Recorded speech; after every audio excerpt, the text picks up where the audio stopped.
It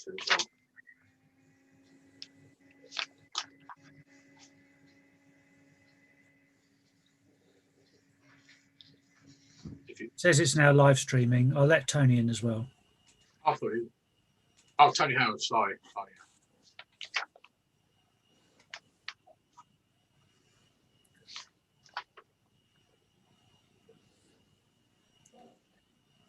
Okay, and it is live streaming. Yeah, okay, that's fine. Right, good evening all. It's the 12th of January, first leisure community of 2021. Welcome, as I say, everybody who's here. Usual caveats, this is being recorded and live streamed to YouTube. And fine, first of all, I will move quickly onto our sorry, and also to welcome to Tony Howard from Systems Advice. He's going to be talking to us a bit later on. And what I might do is move the item for grant applications forward a bit, so he's not hanging around if he doesn't want to, of course. Apologies for absence, item number 2. We have apologies from Councillor Miller-Jones and Councillor Roach. Very much. Declarations of interest and requests for dispensations from anybody. Can't see anybody. Item number 4, minutes of the last meeting held on the 10th of November last year. I hope you've all read them. If I could have a proposer, please, when you're ready.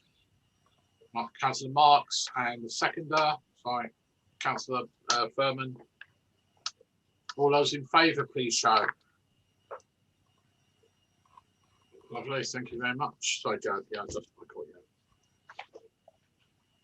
Right, to note any actions from that report. Quickly running through, page 56 has got nothing. 57 was, I've lost Nick again, no, there you are. Circulate a full list of the various Facebook pages that have been set up. I don't remember receiving anything from Nick, I don't know. I thought we did. Did we? Okay. All right, maybe it's me.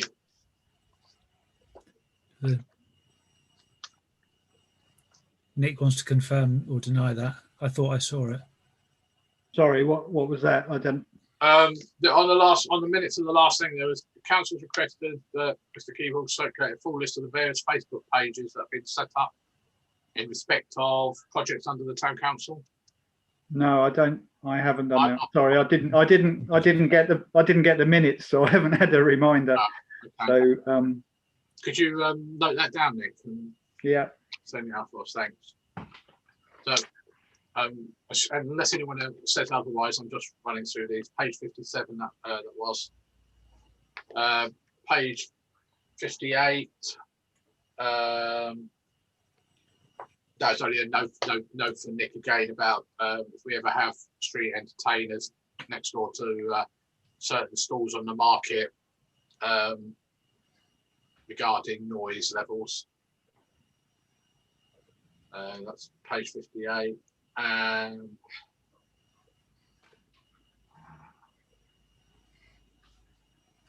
that was one for you, Colin, wasn't it? The latest, whether they've been approved in 2018 when plans for upgrading the community centre were discussed. You've been on holiday then, so. Yeah, so I went through that and I did report that to Nick, and I think you were copied in as well in terms of the exactly what had been agreed. Yeah. Okay, moving on, page 59, we've got agenda item 8 a bit later on, which is for the council grounds. I've lost them again, here you are. Paths and public rights of ways on the agenda. And that was page 59, and then the rest was just the reports that we all had at the time. Okay. Item number 6. Have we got any other? Have we got anybody in the public forum? Colin? No, we only have Mr. Howard. Yeah. Okay. If everyone's happy, I'll move item, certainly item number 9 Alpha forward, which is the grant application for System and Device West Suffolk. If everyone's happy with that. And you would have had the, I just lost it again. Here we go. The paperwork for this. Councillor Marks. Sorry, Councillor Mason, sorry. Yeah, do you know, I do apologise, Chair. I switched off. I do sit on the Board of Trustees for Citizens Advice, and so I do need to declare a non-pecuniary interest. Sorry about that. Okay, thank you. I lost Mr. Is Mr. Howard still here or not? He was. Not back in the waiting room again. No, he's We've lost him. he's seems to have dropped off for some reason. Okay. All right. Well, let's carry on with the rest of the agenda until we see him come back. Right. So let's move on to item 7 Alpha, which is the reports from the Arts and Leisure Manager. Over to you, Nick.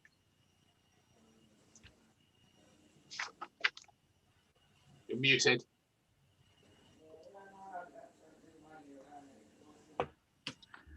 I'll just briefly go through. I mean, obviously the Arts Centre we closed and then we opened, and now we're closed.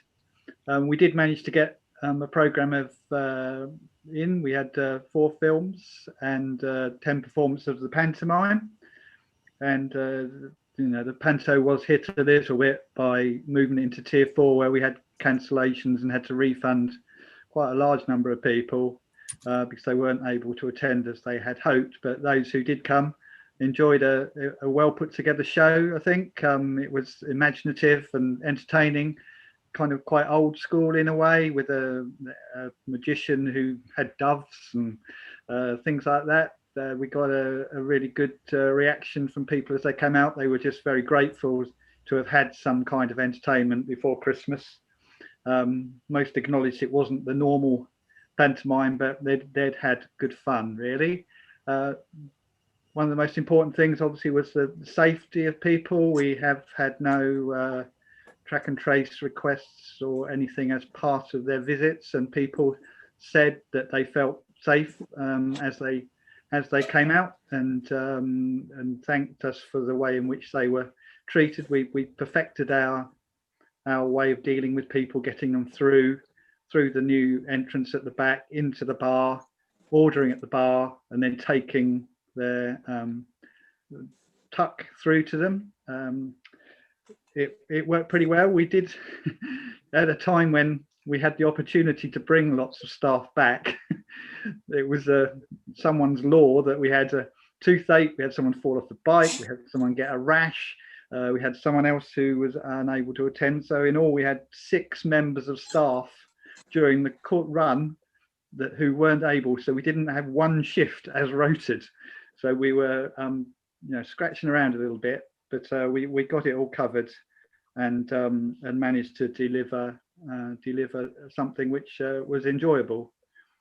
The back, as I say, worked very well, and people liked coming through there. It was a short route in, short route out, and it worked fine.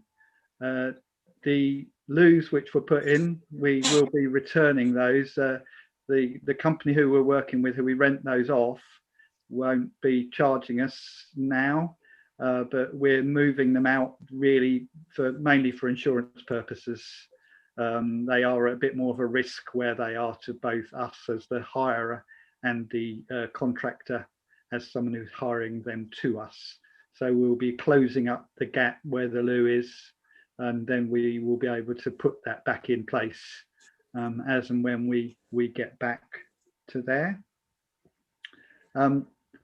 Moving forward, it's a little bit of more of a difficult picture. I was on a call today with a number of the Suffolk and Norfolk venues. The Madder Market in Norwich have all but decided, well, that's it for them for a while. They've kept enough in their coffers to reopen in September, but they're not planning. There are a number of other theatres who we're hearing as well, who are just mothballed until September, because they're not seeing that they can do anything meaningful and profitable until then. But there are other theatres who are just saying, well, we're gonna get through this and we're gonna move with it. Some today were talking about Easter, which I think will come a little bit too soon. So it's a matter of how we can safely use the venue for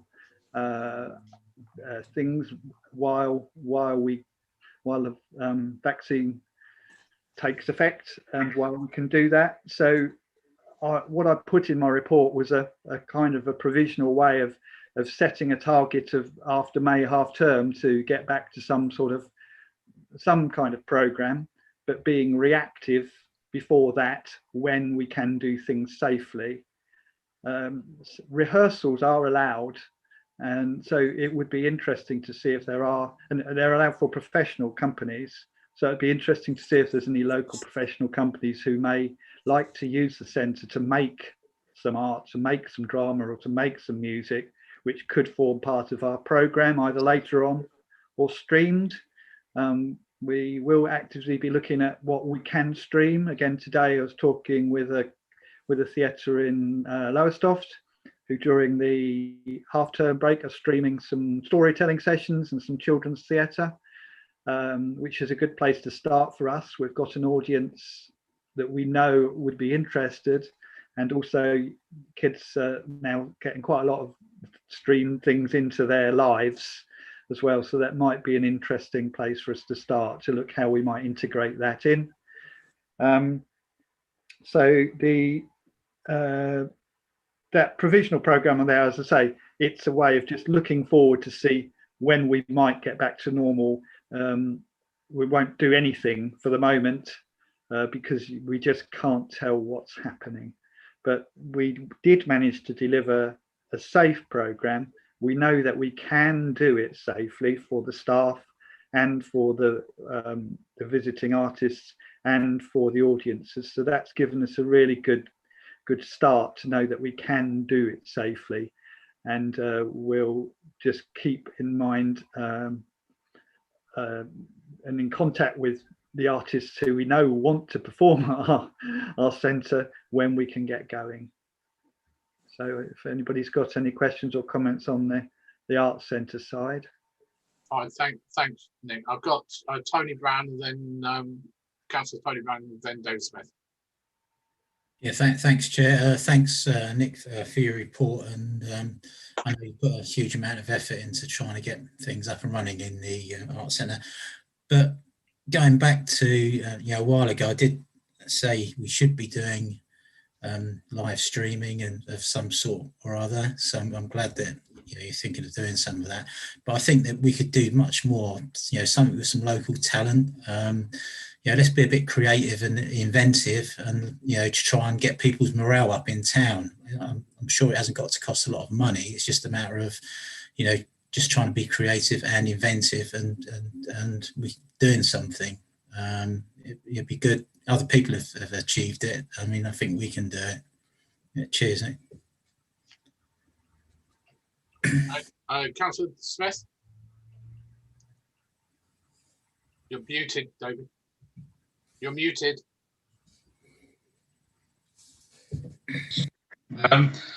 Nick, you said that professional artists and performers are allowed to do acts or whatever.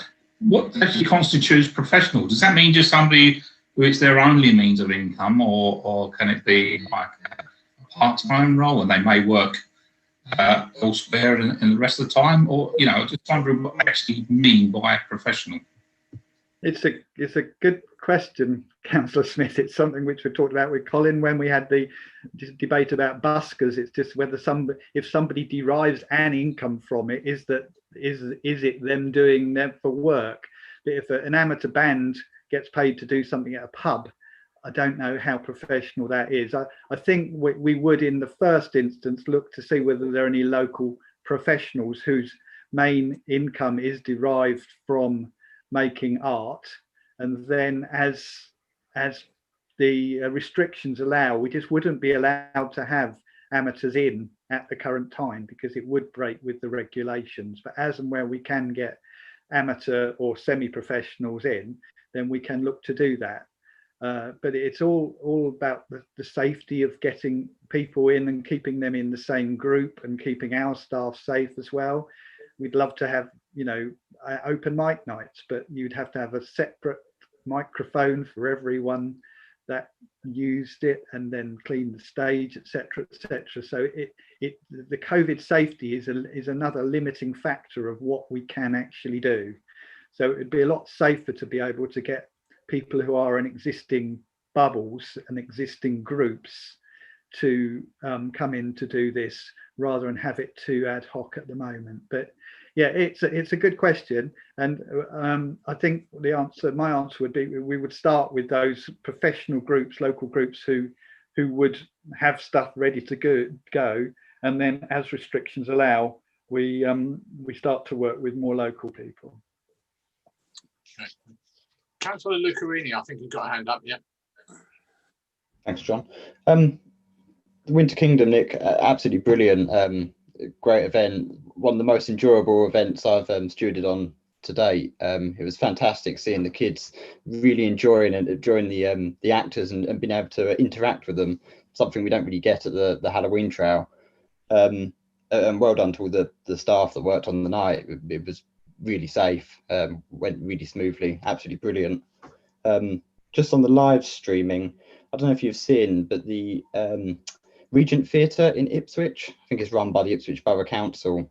They're doing a number of live streaming events, and they're doing them so that the artist is at home, so that they're streaming it themselves, but they're using obviously their mailing lists to kind of promote the events. I wonder if that's something we could look at, maybe using local talent, some local solo artists, that they could use our kind of platform to get themselves out there.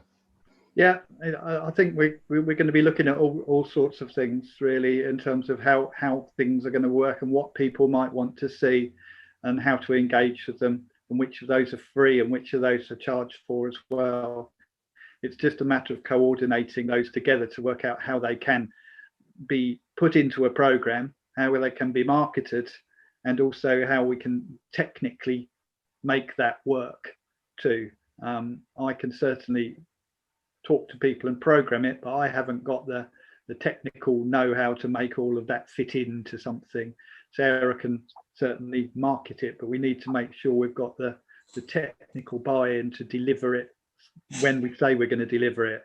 And if we are charging for it, that has to be on a platform that we can let people in for, knowing that they are paid.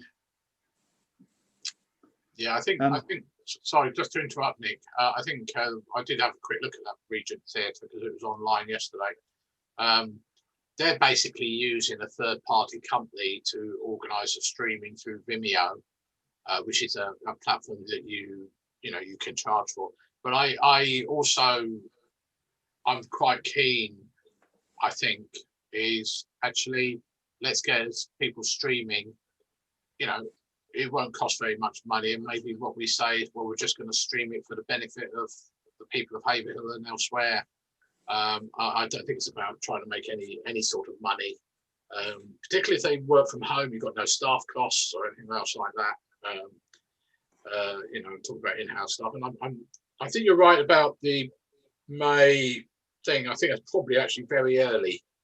The vaccine, best one in the world, I think they've announced tonight that over 50s, is it not going to be till about May before they get the thing. Then you've got the 3 weeks thing. And of course, you've got the 18 or even earlier, youngsters up to 50 who won't have had the vaccine by then. And that's what would really worry me, bringing them into a building for the safety not only of them, but of the staff. So I think we need to really get on with the online side of things. But sorry, I did interrupt you. No, that's absolutely fine. Okay, so thank you for your comments about the Winter Kingdom, Councillor Lucarini. We were, for a first go at something which didn't exist until a month before. So the ideas came and the thing was made and delivered in the space of a month, which, for something that was attended by 1,900 people, it was quite a feat to do, really. And delighted how how that went and how we managed to get that through. There were people there that was their first gig of the year, and for the girl, the fairy in the tree, it was her second gig of the year, and the first one was the Halloween trail.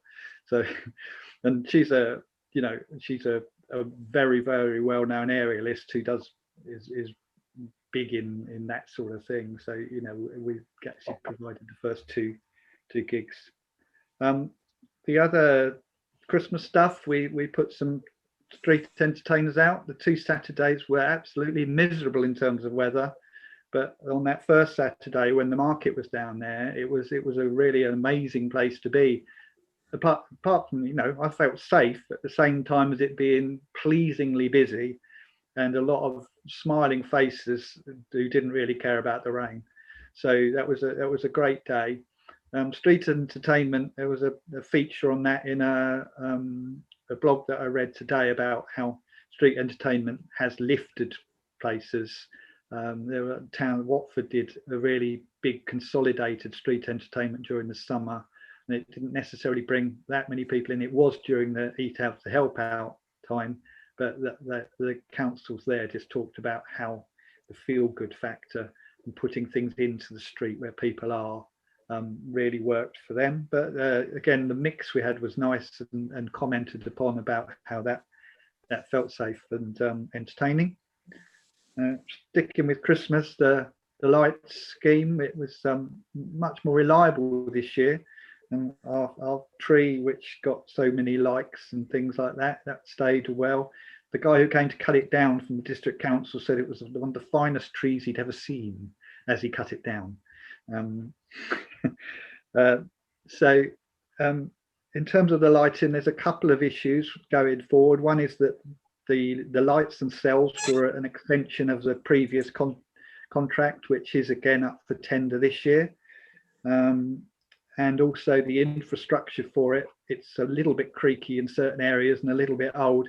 So I will be talking about coming to a future one to get funding for a health check of our infrastructure and to look how that might be expanded to include new ideas for 2021 and onwards.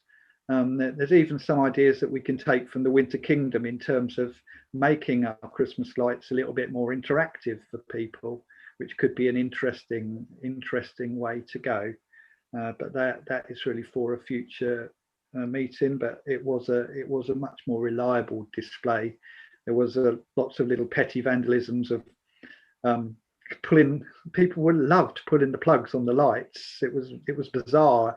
I actually drove up one day. I checked nearly every night, and I drove up with my daughter, and she said, "The green ones are on." "Oh, the green ones are off." As these two girls were unplugging it as I passed in the car. So we will look next year as to how we might integrate all of the plugs into some form of safe circuitry. The lights should go down this week, so they're down on the schedule to actually disappear this week. There's a bit on the Chalkston Garden, the Leyston Centre, we're again ready to open, but when we can do that safely. And the difficulty we've found is finding how groups can fit into something that is allowable.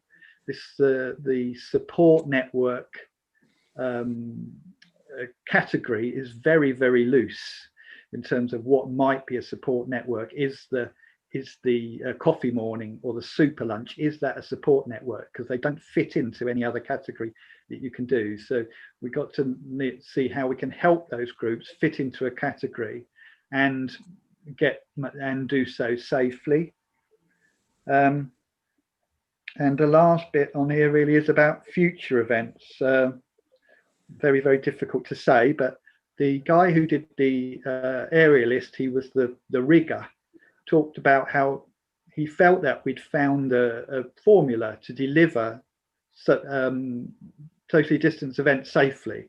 He'd seen how we'd worked with that event to get people round in little groups, giving them each time and giving them some interaction. So it was a really lovely event for the artists to work on as well as for people to be at. So working on that, I am looking at an Easter event at the moment, which would be again very small scale, but it will be a way in which we can incorporate the elements of an Easter egg hunt into a fun event, because Easter egg hunts are very, very unlikely to happen. But for a child and families to go to an event where they can do something, interact with some of the Eastery characters, and then go away with an egg at the end of it, that seems like an appealing idea. That will depend on us being able to do things by that time, but that should be feasible, really, with the relaxation, hopefully. But so that's kind of on the agenda. And again, looking further into the summer, it's pretty unlikely that some of the mass events that we do in the summer will be able to go ahead. You know, maybe not. But if we plan for some interesting new events, it's been, you know, changing the Halloween trail, introducing the Magical Kingdom, there've been a way of us exploring new events. So it could be that we design some events which we know can be delivered at a social distance, but would also be relevant if we don't have to do that. So I'm going to look further ahead to the summer to see how that might work with some of the events that we do and the sites that we use as well. It's been exciting and different to use new sites within the town.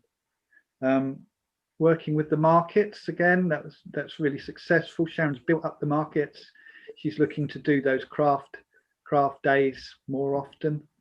So building in some entertainment, either professional or local, into those events, and working with the Heart of Haverhill as well to make sure that that's joined up thinking. And the Women's Cycle Tour event, which was scheduled for June 2020, is now scheduled for June 2021, with Haverhill leading off on the Saturday. I think it's the 13th this year. So we're just starting the meetings to reconvene that.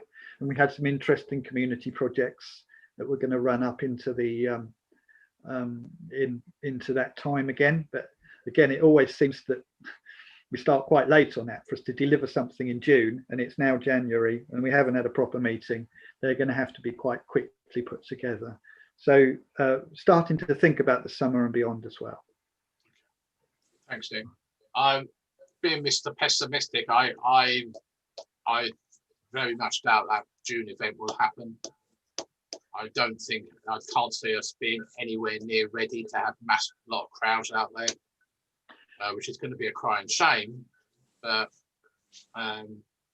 you know, what they are looking at doing, John, with the cycle race, is that they are looking at re-siting the start at a space that could take more people.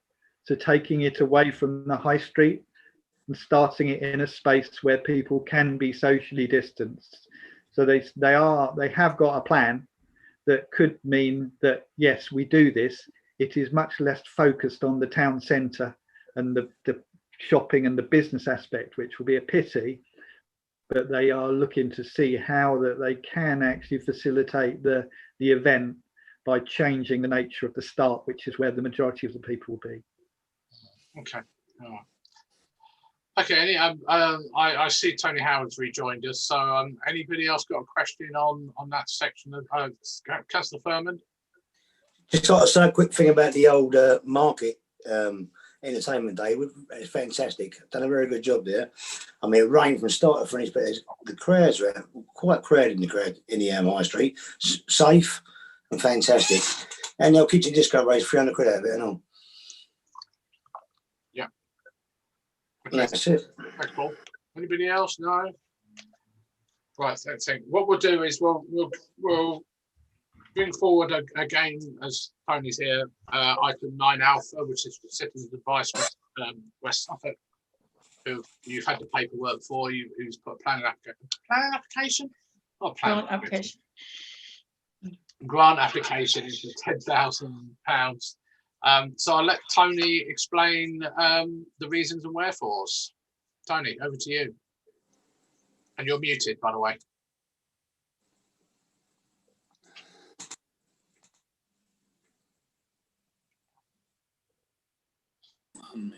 Right.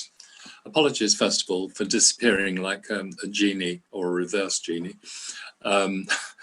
That was a IT issue. The laptop I was using didn't work with this particular format. Right, what we're proposing here is that we revive something that we used to do and did very effectively in the past, but it's been updated for COVID. Many of our clients, as far as Haverhill is concerned, over 230 clients come to us each year with debt issues. And we recognise that that number will climb, particularly in a few months' time, when the impact of the whole of the lockdown process, people losing their jobs, evictions becoming effective again, all of that will put tremendous pressure on people locally in managing debt and managing their lives generally. Now, much of our work is about empowering people. It's not just answering their questions and giving advice. It's empowering them to handle their own financial lives and their own domestic budgets. 2 or 3 years ago, we ran for a number of years a budget, or we called it financial capability. And what we did, we saw over 1,600 people over the space of about 2 years. And we went around West Suffolk and we gave talks in various community groups, anything from something like Probus right down to coffee mornings, and where people were meeting generally and were listening. They were very effective because quite often we had some of the public who'd come along to listen to this, who'd never been to Citizens Advice, used to come up afterwards and say, well, I'm really glad I came because there was something I wanted to run past you. And it would uncover an absolute nightmare for that person. And we were able to give them the advice and the guidance to manage their own lives going forward, managing the budget, choosing the right energy provider, all those things, and much more. Now, we realise with COVID, we can't do that anymore because we can't have large groups of people together, certainly not in the next 6 to 8 months. And what we want to do is offer that service, that budgeting service, which is what it is essentially, on a direct basis.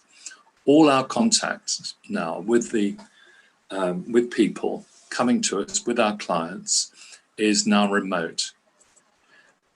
Over 80% used to be, people used to turn up at our office in Haverhill or in Bury or in Mildenhall or Newmarket or Brandon. Now everybody is talking to us on the phone or virtually like this. And it's been quite a race, and you can imagine, to make that possible. We were very lucky to get some money from the National Lottery, who supported us in our need for IT equipment. So we can offer that service now. So people can come to us with their problems and with seeking advice and seeking support, particularly over benefits, housing, debt, employment, and domestic issues. And domestic issues is another one that's starting to rise. So what we're proposing here to your group is to fund us to provide that one-to-one service for the people we deal with in Haverhill, and it will be a start in Haverhill. And then we can, if it works, we can get more funding, hopefully, to run it as part of our core service right across the area. But that's our proposal to you. And to do that, we need to, although we're largely staffed by volunteers, it will require at least one member of paid staff for the number of hours that I put in the application. And I put a sort of fairly clear budget there on how we arrived at that figure. So that is the proposal that's before you. And we hope that you'll look favourably on this proposal. Okay, thank you, Tony. Right. Right, councillors, questions, please. Councillor Marks, first of all. Then Councillor Brown. Yes, thank you, Tony. Just, I obviously budgetary training is absolutely essential. That's I don't doubt that at all. I'm slightly confused because I would have thought that would have been a part of your core offering to people anyway, and I thought it was. And you're now talking about doing it one-to-one, which is what you would be doing with your clients anyway. And I wonder. I wonder if that hasn't been part of your core offering, because I would have expected it to be. You talked about the ones that you did rotationally going into village halls. Can I just ask, how did you measure success? Because that's a really difficult thing to say whether something's been successful or it hasn't. And I just wonder how you measured success. You know, we know you're doing an amazing job. I'm not for a moment suggesting that you don't, because you really do. And I'm taken on board that there's 230 Haverhill clients, and obviously Reach have clients as well. So I imagine that between you, it must be an unimaginable number. But I am slightly concerned, simply because I would have thought that budgetary management for these clients would have been an absolutely essential part of the core element that you put in with them. And perhaps you could just explain that for me. Thank you. Sure. When a client comes to us with a problem, an issue, let's say that they come to us with a housing issue and they're looking at potentially at eviction. When we uncover that, we also find all the other things that came as a result. There could have been a divorce, there could have been there could be debt that has been building up for a long time. We give them a complete, if you like, we look at everything, all the components that led to this particular situation, and we have to do something about that eviction as well. So our first priority is always to solve the problem, but to add to that, you're quite right, where possible, we give people the skills that they need going forward, but it's not exhaustive by any means. And because we have so many clients, our first responsibility is to resolve their issues. So it's to perhaps go to a benefit tribunal, perhaps it's to get into contact with housing options in St Edmundsbury, or it's dealing with landlords. It's solving the problems, but to invest this additional time where we come to them with a structure and we say, well, you know, let's look at your income, let's look at your outgoings. How do you think, you know, all the steps you need to take, which are taken to some degree, are taken much further. And it's our responsibility, wherever possible, to ensure that the problems don't recur, or at least for a while. So that's where we're coming from. May I just, John, come back on that a second? I know that you're very short-staffed at the moment, Tony, and that you're struggling with the current staff loading that you have to manage the client base that you have. So can I ask how you would manage this additional, you see it as an additional requirement for your clients, how would you manage that? Well, as you'll see from the paper, what we're proposing is that one or probably two caseworkers are going to be given, we're proposing they're given an extra 10 hours a week. Now, from the paid staff point of view, that's possible. If we had to recruit, we would recruit, but we would look first of all at our paid staff. But we would also involve the volunteers in that. And as you quite rightly say, one of the side effects of COVID has been that quite a number of the volunteers, particularly the older ones, have quite understandably withdrawn their services. Now, some of those are coming back, but at the moment, we haven't got that muscle, if you like. And this is at the worst possible time. So that's where we're coming from as far as the staffing is concerned. Thank you. Councillor Brown? Yeah, thanks, Chair. Thanks, Tony, for your presentation. And also, I'd just like to say thank you for the good work that you guys do. I know you've been a lifeline to a lot of people in the town over the years. Yeah, one or two points just like to go over. One thing that does worry me is that if you're starting to rely on technology for people to contact you, yeah, a little bit concerned that people don't have those skills, whereas obviously where they can just walk into. I just hope a lot of effort's going in to make sure that there's no one sort of being left behind that needs your services, and also if we do contribute towards the service, you say it's a Haverhill service, but how would that actually work? I mean, if someone from Brandon or obviously there's going to be an element of overspill there, but our primary concern would be Haverhill. But I mean, you're quite right. When people phone in, it would be a hard person that turns somebody else down. But that's a heart of flint. But the priority here is Haverhill, and I hope that we can roll this out in the way that we did in the past.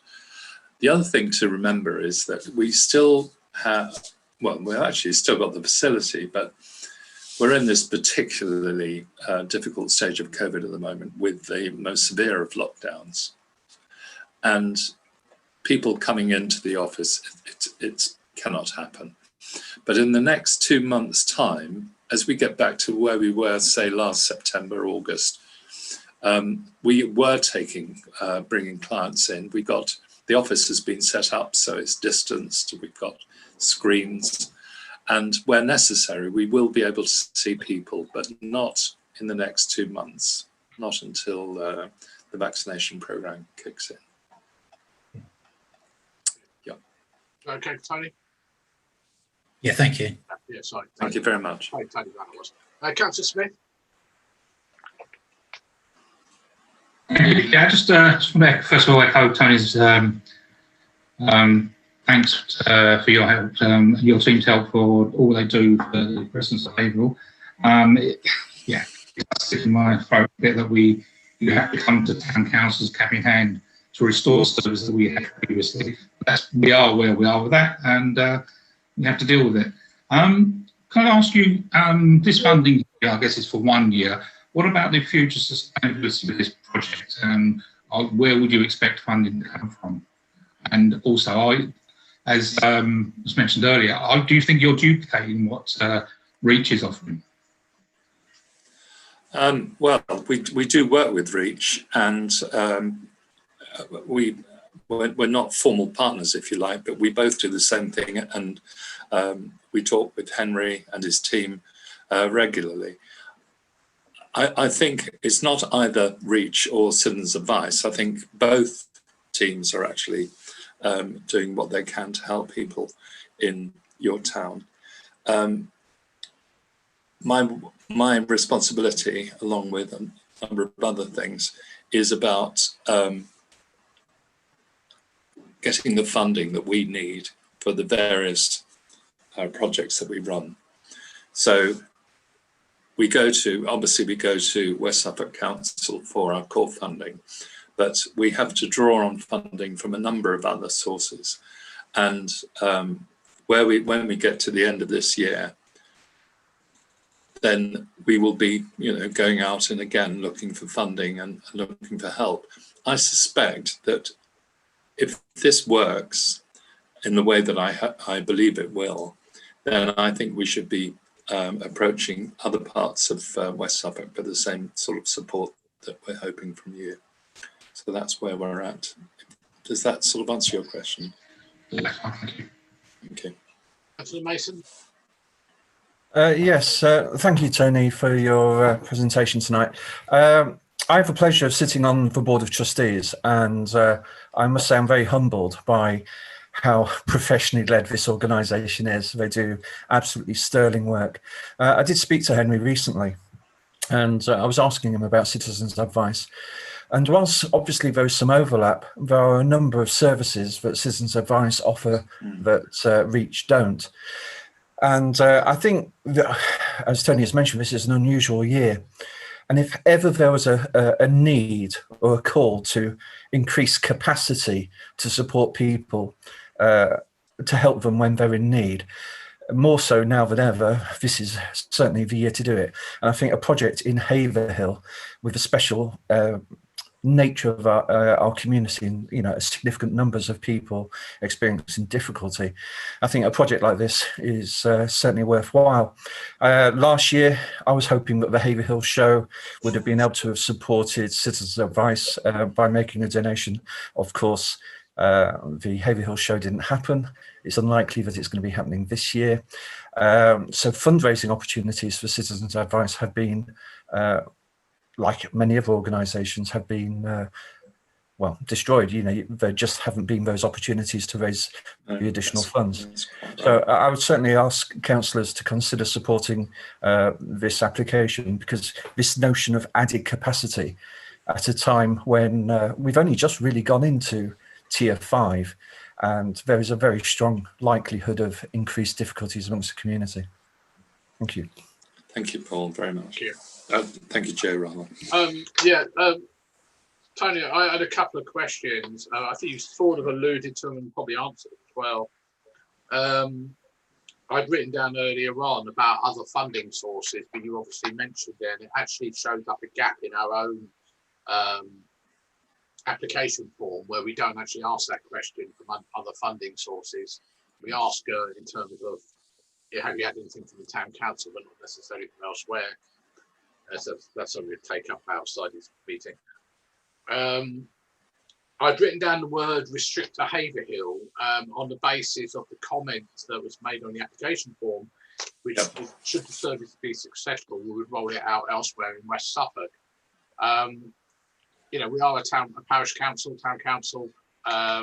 We normally like to see funding used within the town. I understand what you're saying about the person from Brandon or someone phoning up. But I think there has to be a commitment that money will be used, you know, by far the vast majority for the people of Haverhill.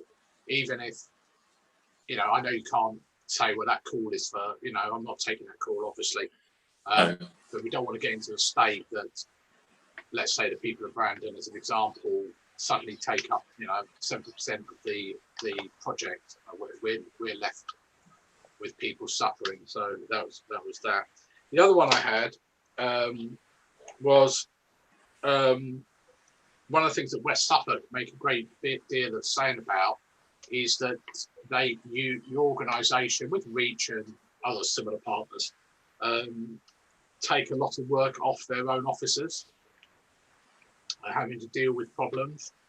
And I just wondered whether, is that something that you are actively receiving referrals from West Suffolk, in this case for people in Haverhill, or is it just people who are suffering with, you know, debt or whatever it might be, just coming to you direct? Do you get anything through West Suffolk at all? No. Let me answer the first question. The first question was about it being focused on people from Haverhill. This is a service that we would offer beyond the normal service, so we can be quite focused there. It's not something that we would broadly advertise, except in Haverhill. And this, you know, this means that you've got an office that's open, and that's some way away.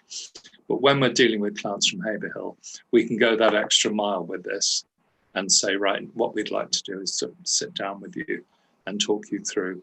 And it's possible. I mean, I'm not saying everybody has, but many people have access to a laptop, and there are ways of communicating. And the telephone also is a very real contact. But we would keep it to.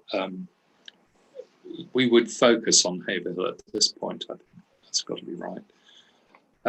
Sorry, your second question was. Could you?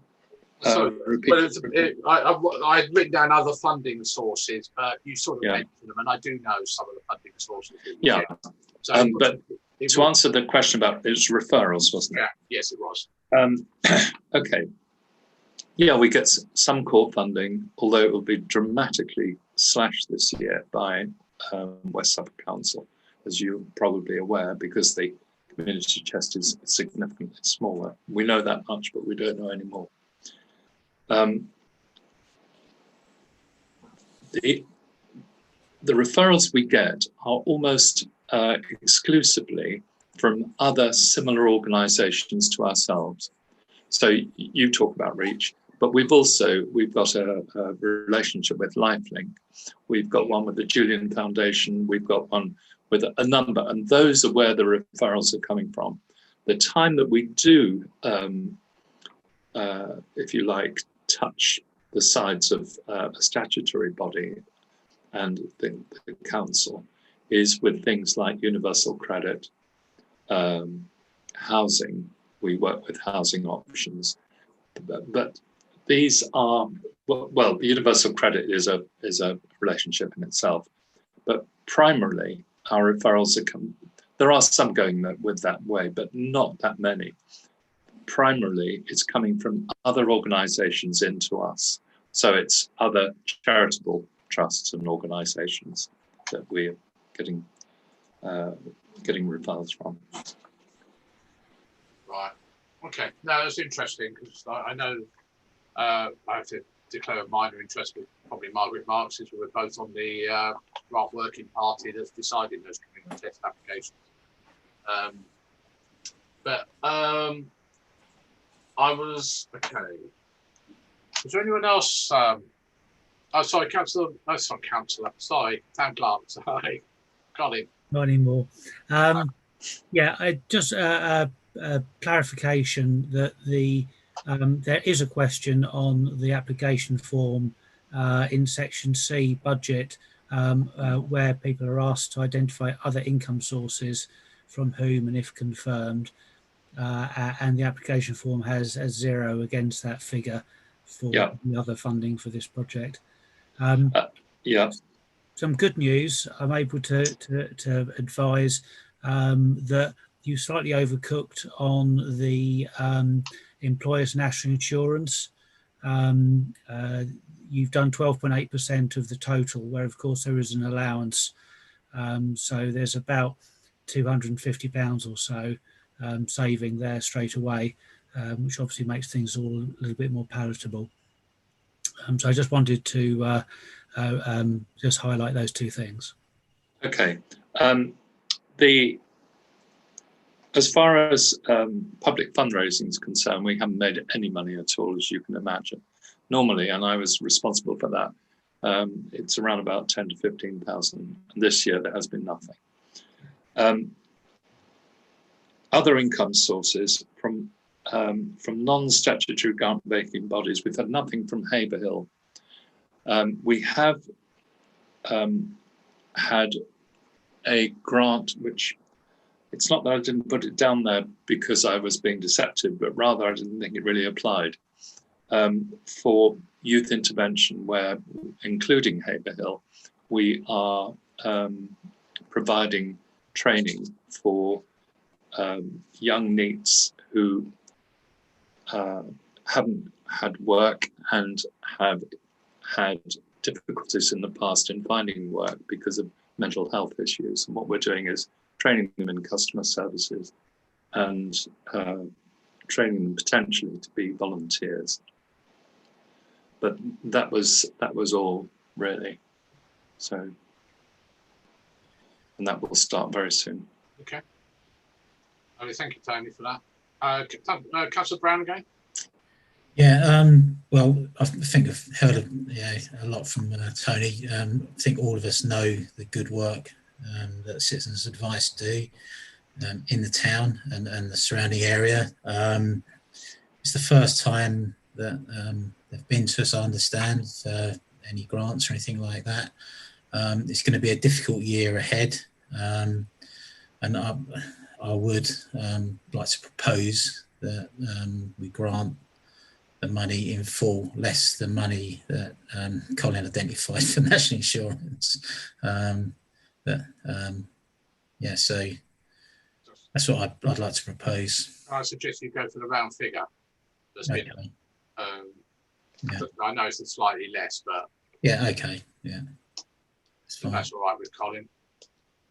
Well, it's not for me to say whether it's all right or not. Of course, you can name any figure you like. I know, but it has to come to full council anyway, this figure. Well, that's what I was going to make the point. Was okay, sorry. this is a form of a recommendation, as the authorisation for the leisure and community tops out at 5,000. So this can only be a recommendation to full council.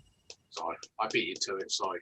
Yeah. Okay, I'll amend that then to, I'd like to, propose that we put forward to full council a grant of £10,000 to Citizens Advice. Right, you want to go for the exact 10,000, yeah? Yeah. Okay, I've got a proposer, a seconder. Councillor Smith, are you seconding? Or want to talk? I'd second that. Okay, thank you very much. Right, as we say, it's got to go to full council, which is on the whatever date it is. Can't remember what date it is now. Sorry, John, can I just ask Tony? Come back. Yeah. Well, I look up the date. 26th, by the way. Sorry, Nick. Sorry. I was looking at another document. Sorry, can I just ask Tony Howard? I mean, once you get some more details of the youth program you talked about, if you could forward that to us so that we could make the youth action group aware of that project, please. Certainly will. That's actually coming from West Suffolk College, because we're working with them. They're delivering the customer service course and we're delivering the CAB side. But what I will do, and I'm talking with West Suffolk College tomorrow, who I would have hoped to have been in touch with the people at your end, but I'll remind them to get in touch with you. Is that okay? Yep. The woman that's running it is called Deborah Barton, and she's the she runs courses of this type. But we're still looking for candidates, so that would be good. And of course, sorry, Tony. We've got a proposer from Tony Brown, Councillor Brown. Do I have a second? I had a seconder from Councillor Smith, rather. All those in favour, please show. Can't see. Councillor Furman. Joe, I guess you're abstaining, I guess. Yeah. Okay. That's fine. That's carried then. So that was the 26th of January that goes to full council. So we can't make any decision, Tony Howard is, until we've had that meeting. If you would you like me to add that piece of funding that I talked about a moment ago, the Youth Intervention Project? Add that to the form. I assume that you'll use these forms to put forward to. It's not the same project, so no. We're only interested in funding for the same project. Okay, that's fine. Oh, I see. Oh, right. Okay, so it's completely right. Okay. Yeah, but you could put another grant application in. What, to you? Depends on how much it is, of course, but yeah. No. I understand. Yeah. No, I appreciate what you're saying. Thank you. Yeah. Chair, just to say that I think that Citizens Advice has already done some joint work with us. We were trying to obtain joint funding with the zone. So I think Tony's with both Sandra, Lane and Karen in terms of trying to find some similar sorts of funding. Oh, right. Yes, that's right. We did. You're quite right. That was part of another grant, which, and it was the zone, as you say. And because of COVID, we've had to back away from that for obvious reasons. Yeah. Okay, that's great. Okay, well that's we passed Tony. So you're more than welcome to stay on the meeting if you want to, but otherwise. No, it's all right. Thank you very much for your submission. Well, thank you very much for listening to me and for your very useful questions. Thank you. Thank you very much. Have a good evening. And you. Bye-bye. Right, everyone else, let's go back to item 7 Bravo, which is the report from the Youth Skills Manager, which you had yesterday, I think it was.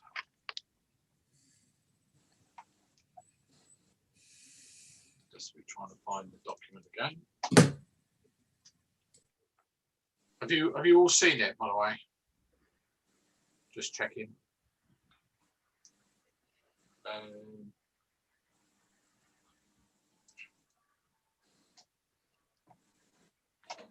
So I've lost it again.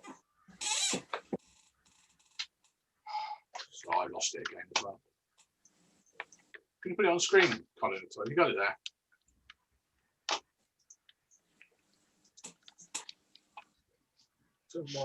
Yeah, I can do, but for some reason my computer's complaining about something. All right, here we go. Okay, I don't know why I haven't got that report in my Dropbox.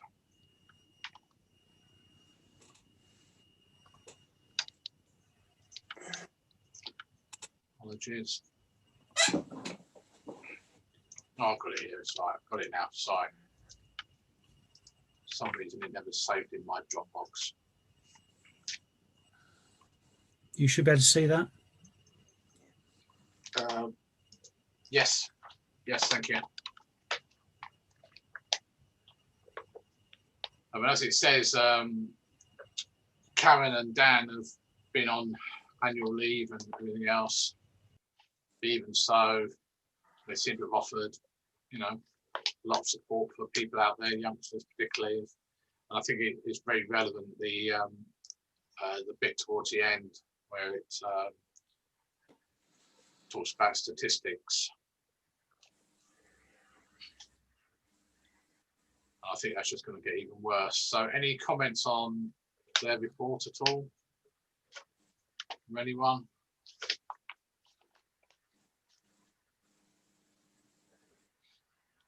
I can't see Councillors Lucarini or Stinchcombe, so I have no idea whether you're, oh, sorry, there's a chat there, sorry. Sorry. If you did want to ask any questions, please let me know. No, no questions? Okay, thanks, Colin.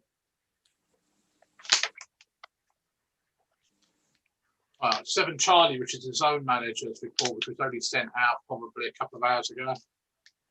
Have you all seen that one? Yep. Yeah, I think, okay.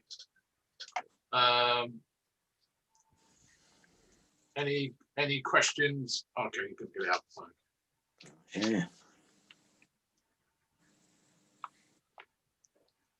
Pretty comprehensive report. There's a couple of things Colin and I had. I don't know whether you were able to answer them. The middle bit, the youth work one, where it makes it possible, it says not being possible to get the original from shops around town. I guess we're talking about the shop vinyls now, are we? Just above your cursor on that first paragraph of youth work.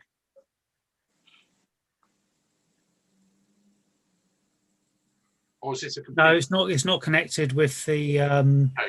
That this was about the possibility of using number 36, I think. Okay, but interestingly, the one about the digital sign out the Arts Centre, we did have a load of artwork on there for about a month or so, but that's not the same artwork, is it? Well, certainly, I can put Sandra in contact with Sarah so that that can be displayed. Yeah, at the moment we've got not Resume. Is it Resume? No, it's not Resume. I don't know what the technical term is. The events we had last year, you know, a history of what we're doing on the art. So yeah, anything like that. And there was something else. Oh, on the spot ban, just a matter of interest. I have been trying to sell our wares, as it were, to other councils. I know we've done it a couple of times in the past, but there are some desires from certain places to have a very similar on the spot van type thing, but they wanted to run it themselves. And I said, well, we have a very nice van in Haverhill. You might want to think about renting off us. Yes, we've done. We did trips out to Newmarket and also to Clare. Yeah, right. So they could test these things out. But as Sandra's report says, of course, it's been rather intermittent. It hasn't been possible to do it. No, I'm talking about maybe a year's time from that normality. Yeah. So just bear in mind. Thank you. Is there any other questions on this report at all? I can't see anybody. Okay, thank you very much. Thanks, kind of that. And then finally, Sean's report, Community Kitchen, which was the subject of an email which Colin sent out. I'll be able to find it. Yeah.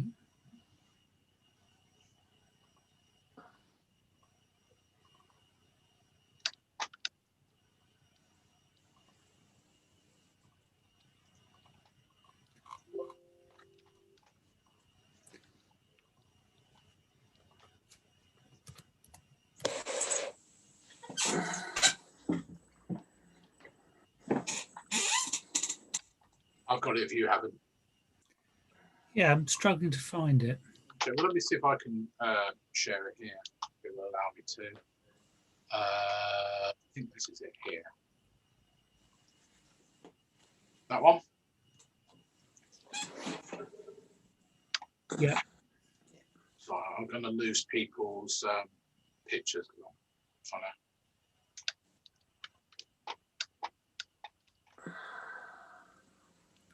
If you choose grid view and drag it out a bit, you can go. Yeah, I know. That's what I'm doing. So I'm doing it. So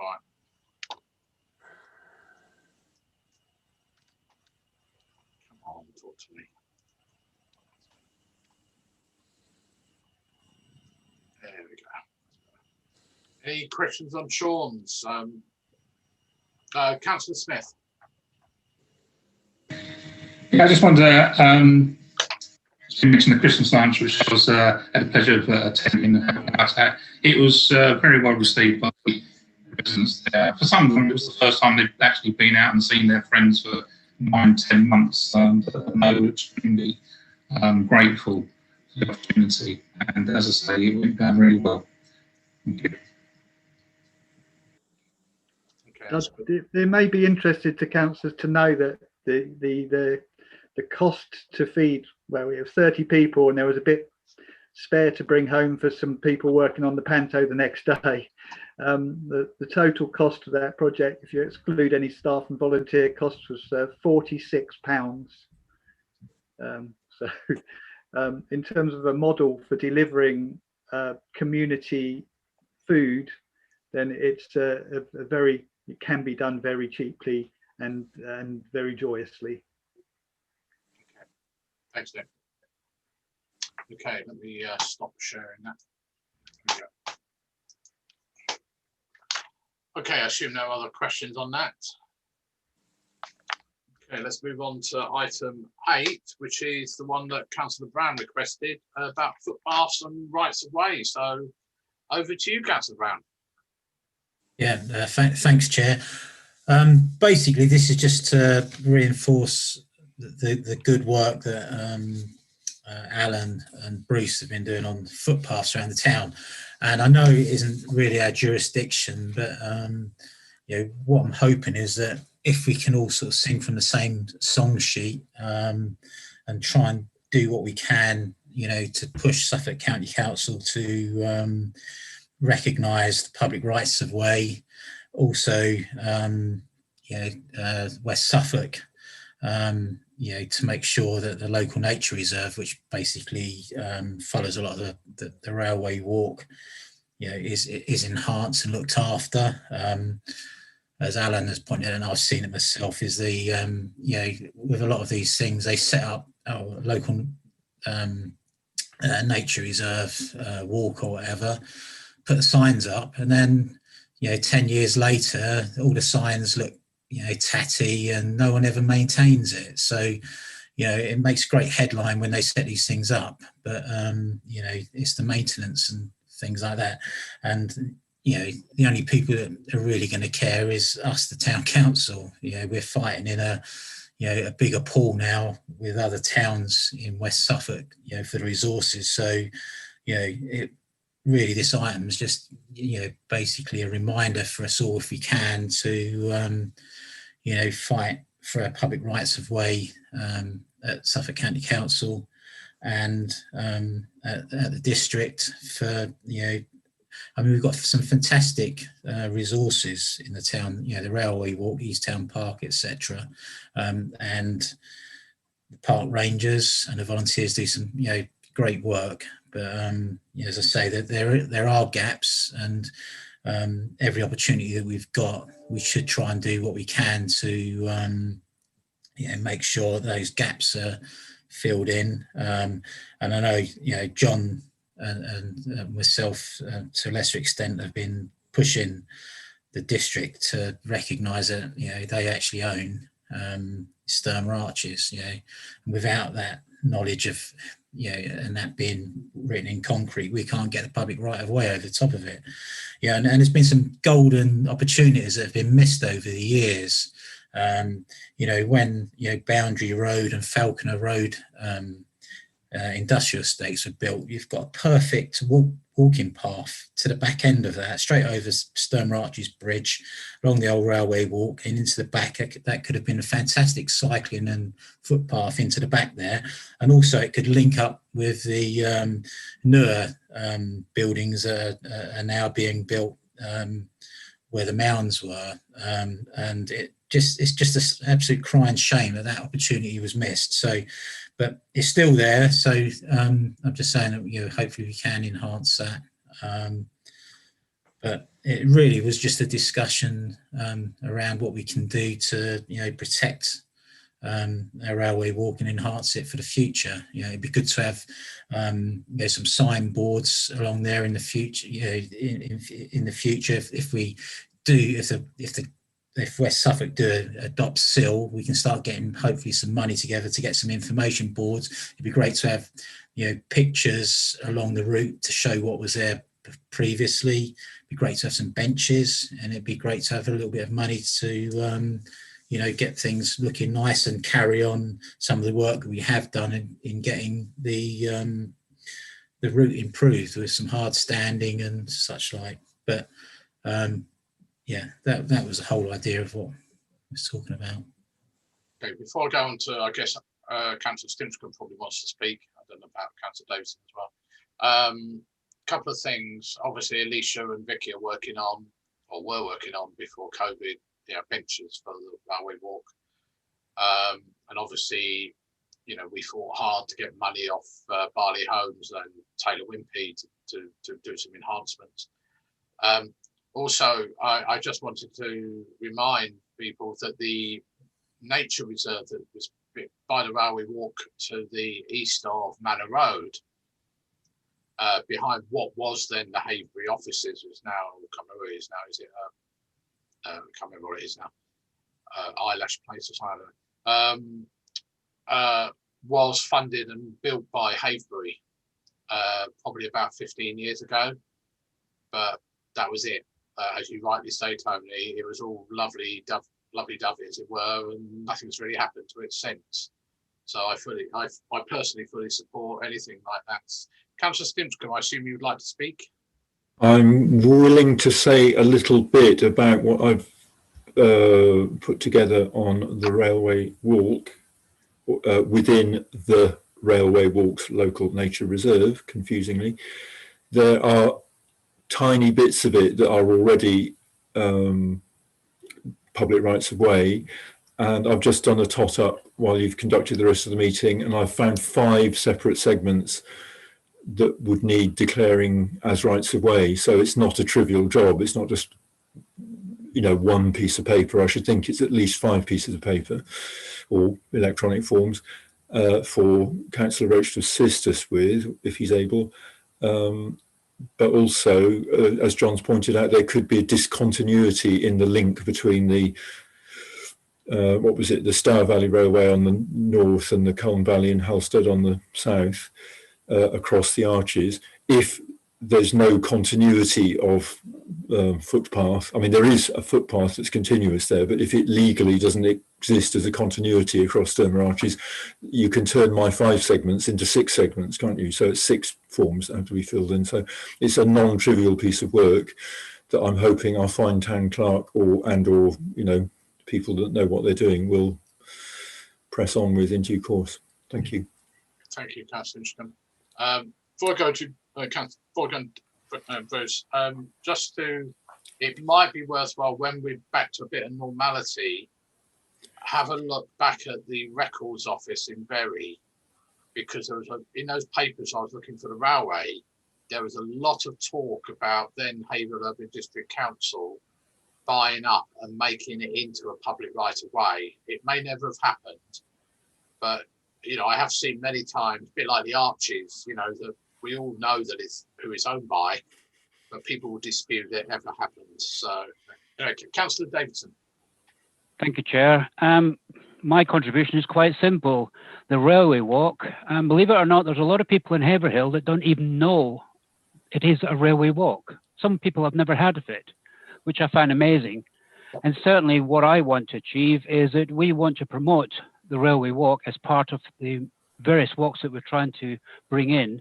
And, we need some signage. We definitely need some signage of some sort, whether it's benches that have got signs on, where it's completely bringing in new signs, but it's really not a place that's well known. I'm talking from basically the floodplain on the west, right to East Town Park. So we need to just basically make everyone aware that this is a railway walk, and as Councillor Brown has said, it is a jewel in the crown of Haverhill, and we want to make sure that everyone knows about it. Thank you. I think Colin probably wants to speak, but I'm just going to also mention that just something that's flashing in my mind was Lizzie Cocker from West Suffolk was working on all kinds of walks around the town, which included the railway walks, which I think, Alan, is that something you've been involved in? No? Okay. Well, she was doing something as well, but it seems to have, I don't know, not died a death, but it just seems to have gone very quiet. Did you want to say anything, Colin? I suppose a few observations. Obviously, there is the project that Councillor Stinchcombe and Councillor Davison are working on anyway, in terms of signage for some of the routes. There's also the work that Alicia and Vicky are doing on benches. The work you allude to with Lizzie, Lizzie is part of the project group from the master plan that is leading on healthy walks, which links to the health task group. I'm leading on the work that once they identify the routes and let me know the routes, that we're leading on the signage to actually signpost those things as part of the master plan group. So it's all kind of waiting one another. There was a project that Abbeycroft Leisure led on in Newmarket area.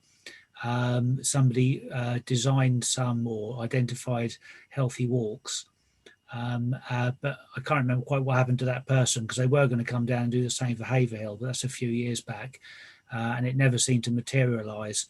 So there's a kind of domino effect, and there's lots of dominoes waiting for the first one to get tipped over, so we can actually do some stuff. But I should also mention that the Town Council in this current financial year allocated £3,000 for spending on environment, and that remains unspent as today's date, and the budget is increased in the proposed budget for next year to £5,000. So there is, in the next 15 months, £8,000 of funding potentially available for the Town Council to achieve some of the aspirations that Councillor Brown has set out. And we know, obviously, Councillor Davison, Councillor Stinchcombe, Alicia and Vicky are all working on those projects. Yeah. Okay, thank you. Thank you. So, well, it wasn't any sort of proposal or anything. No. It was just a request for help, really, wasn't it? Yeah, it's just to make sure it is in people's minds.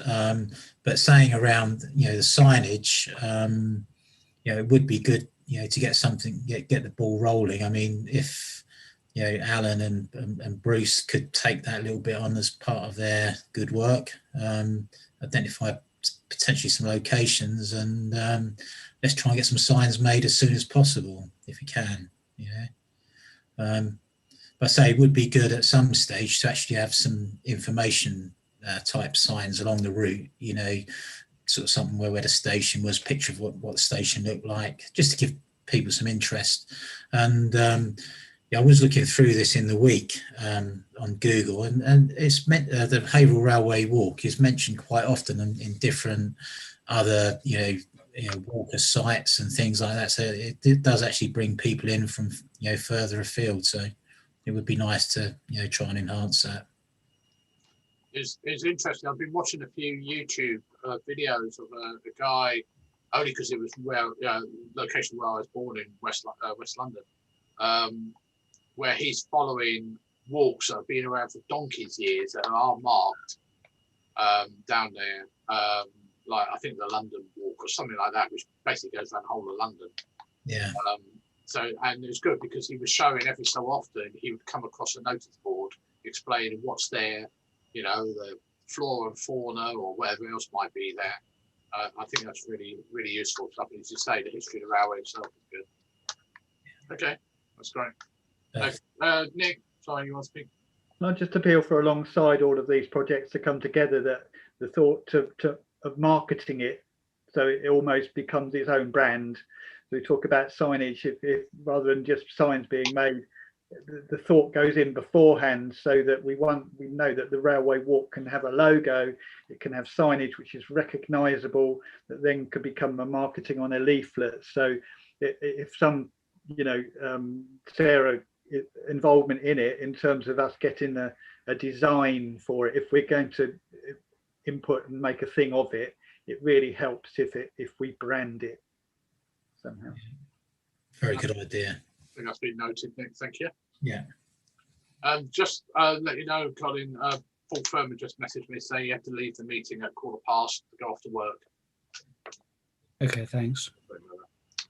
Right, so let's move on to item 9B for Bravo, which is the grant for Haverhill Silver Band. And I remember it was like £800 they want for a new trombone. Not certain of the differences between trombones, but not being musical. Yeah, I guess you do this with it, but that's about all as I know. Yeah. Any comments on the grant application?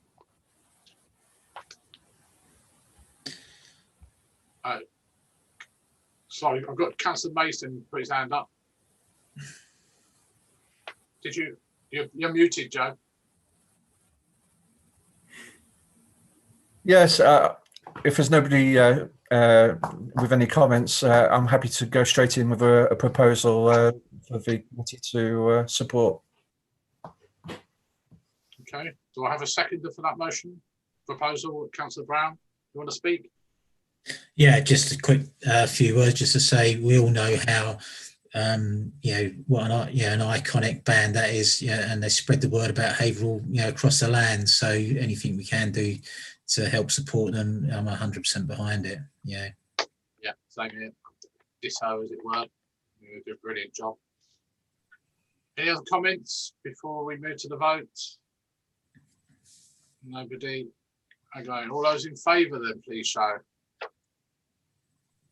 It's carried, thank you very much. And the final one of the grant applications is for Headway Suffolk. I presume you've not heard anything more, Colin? Okay. Well, we can't consider that application, can we? No, because I haven't written in the amount they want or signed. Exactly. Okay, very poor, I thought. So I don't know what happened there, whether they just set it off thinking it was completed. I don't know. Okay. Right, moving on. Item 10, any matters arising from the Ag? Nick, anything? I can't remember the last time we met. No, we'll be calling a meeting in the next few weeks. So anything pressing to report? Yeah. No, I don't know anything. Anybody, Paula? Anybody else? No. I can't see Councillor Lucarini, so I have no idea whether he's asking anything. I'm not looking at the chat either. Right. Thank you very much. Date of next meeting, Tuesday the 9th of March. Soon be here. I suspect we'll still be in these little squares as well.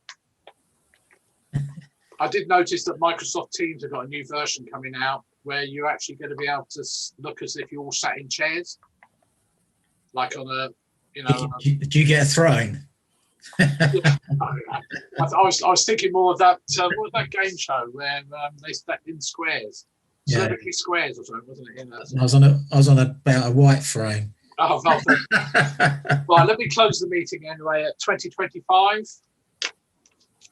I will just wait